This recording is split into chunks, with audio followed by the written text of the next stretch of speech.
kalktım Parisleri verdim.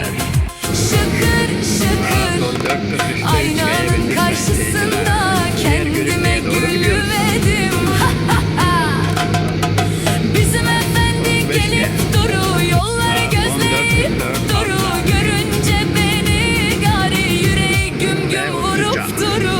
Kız ne diyorsun be, bak ve gari Söke'nin pazarına Allah şalla gelmiş, görenin aklı gitmiş, Badılcanla bitmiş. Geliverin gari gidiverek kovaya, kız çapla vurup duru şu tarlanın başında.